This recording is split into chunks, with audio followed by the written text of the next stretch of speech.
welcome to the principal's office with Dr. Gould and Mr. Jeff Martin, my colleague, a science teacher here at Dartmouth High School. It's exciting to get to know Mr. Martin in a number of ways. He's a dedicated teacher, but he's also someone who has a great appreciation for his position. For 15 years, he worked his way up the ladder at FedEx and then changed careers. How many years ago? 15. How many? But you did 15 years for them, and how many years ago did you This is teaching? my 7th year teaching. I taught in a middle school in Fall River for 3 years, and now Okay. this is my 4th year here. Well, we're grateful to have you. Thank you. I think also you can see in his work ethic the sense of appreciation, dedication he has for his job teaching. And it's exciting to have him on today.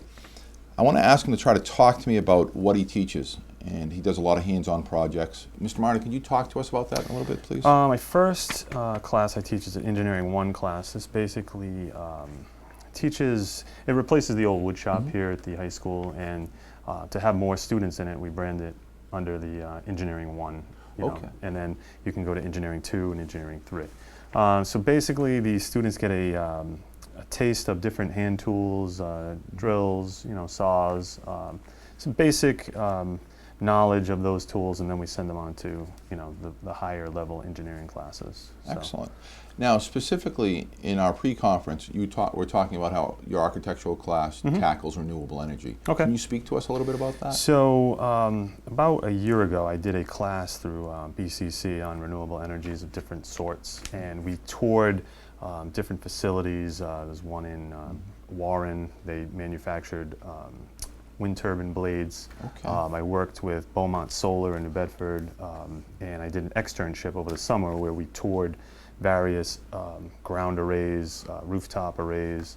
The culminating project was through BCC. They wanted to get sustainable energy ideas into high school students' heads, and there could be careers out there for them. So the idea was to get some curriculum in place to teach kids how solar works, wind works. So it was a great fit for the architecture class where we're already designing. Do you want to hold one of these up so they Yeah, can see? we do some models. This is some past students, past years. They basically on CAD, the computer-aided design system. They design houses in all aspects of Pretty home cool. ownership. And then we teach them about some framing and whatnot. So it was just a natural fit to say, hey, what could go on top of this house is some solar panels. Or we could do some geothermal in the ground. Or you could put a wind turbine in your yard or what have you. But then do they have to do this in a ratio of 16 inches on center with the studs and all that? Yep. We teach them about framing, the proper code, and we teach them a little electrical, just basic stuff. That's great. Yeah. And do you find the hands-on helps the kids in terms of the concepts? Absolutely. It's before I came to the class, it was a lot of theory. Read it out of a book, and then there was some model building. But I think 2 years ago, instead of reading it out of a book, how to do some framing, I actually had the students frame a wall, an actual wall. So pretty cool. I took them into what was the old wood shop, and one group was responsible for framing a wall with a window. Another was responsible for framing a door frame. So when those two came together, now we have 2 walls, and in the advanced class, I had them work on the electrical. So what's exciting about this to me is that it shows the application of real science and math and the whole STEM concept. Yep. STEM being science, technology, engineering, and math, and you're bringing that to the forefront in this class. Yeah. Can you talk to us a little bit about these items? So these are some recent 3D prints that we had. We recently procured a 3D printer, a MakerBot, which is used in the CAD classes.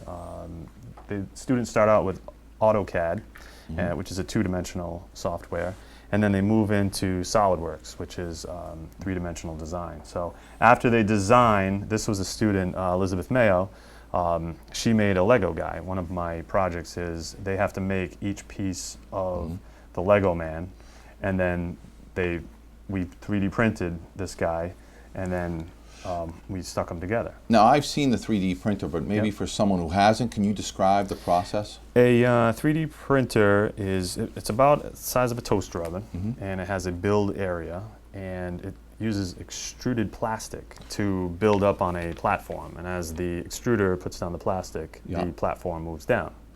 So the David bust started from the the build plate, and then all the way the extruder just this took maybe about an hour or so.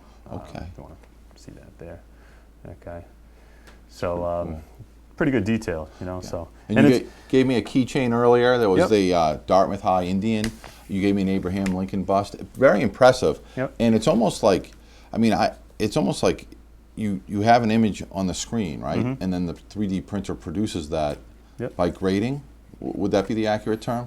It's sort of laying down, building up. Yeah.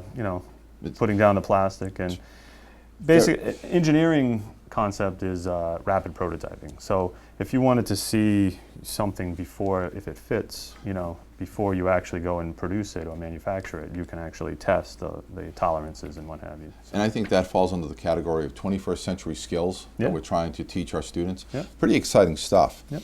Now, this may be a redundant question, but what type of different projects of fabrication are you working on in your engineering class? So the engineering 1 is I mostly teach, and Mr. Brodsky teaches the upper level, the 2 and the 3, and the robotics. But one of my most famous projects is the ping pong paddle, which I think a lot of kids enjoy. To introduce them to the scroll saw and the jigsaw, Yeah. we have them fabricate their own ping pong paddles, and then of course we put the shop tables together and we play some matches. So they can start out with the wood, and then they say, well, this isn't really doing much for me. So then we give them more materials, and then we add the rubber, or some sort of great. grip. Or this student did a really nice job. He was left-handed actually, so his fingers kind of fit in there. So it's a really nice way for the kids to go through the engineering design process and have a little fun, and then have something they can be proud of or use. So it sounds like what you're hinting at is they problem solve. Yep. The young man was left-handed. He wanted to customize his own handle. Yep. And so they're constantly problem solving. And that's Yep. one of those skills you need for the 21st century, Yep. which is great. Upper level thinking stuff. So it's pretty fun. It is. I'll tell you, I'm jealous. I read a little bit about the RC planes. Can you tell me Okay. about the RC planes? Last year, Mr. Brodsky, I think it's the Bristol Plymouth RC Club. They're out of the What does Bedford RC Airport. stand for, do you recall? Remote control. Okay. Airplane. They also have vehicles that on the ground. My son got into it. Do they have boats too? Yep, boats, cool. airplanes. So we wanted to bring the RC flight to our students. So I think in the Engineering 3 class, that club came in and helped us out with a particular foam design. Okay. And they kind of taught us how to put the electronics on properly, and the servos, and how to mount the motor. And so it was a really cool project. And they flew them outside. Yep. And then it's difficult to fly them outside, and then we were flying them in the gym. So Pretty awesome. I really enjoyed the project, and I ended up building one with my son after school. When he would show up, and so we, day by day, he'd come, we'd work on it half hour, 40 minutes, and we were able to build the same ones that the student built. I'm just blown away because Yeah. this is radically different than the education you and I had, right? Usually you were anchored to a classroom, you didn't have hands-on projects, you have to solve math formulas, you have to basically be able to modify material. To me, it's very exciting, and it gets to the higher abstract concepts, which is pretty nice. Now, you speak of your son. Okay. Can you talk to us a little bit about your family? And I'm married to a wonderful girl who I started dating in high school, and we have 2 children. Her name's Tiffany. She actually works at the Quinn. Okay. She's a school adjustment counselor over there. And my daughter goes to the Quinn. She's Kyla. She's 8, and my son's 12. He's at the middle school, Dartmouth Middle School. and what's his name? Bryce. All right. Yep. And now, in talking, you have a lot of projects you do at home. Mm-hmm. It sounds to me like you do a lot of the stuff here, and you also apply those same skills. How do you apply those skills at home? So I was basically a self-taught handyman, which I just love to, as I tell the story, I always wanted a pool table. And my father said, well, finish our basement and I'll get you a pool table. So I started working with his friend. I read a bunch of books. I watched some videos, and next thing I know, I'm remodeling a basement with some tutelage from other people. And it just carried on through my life. I just figured, you know, if you read about something, you can get the skill. And, you know, I've done it with electrical, carpentry. I've built my own shed.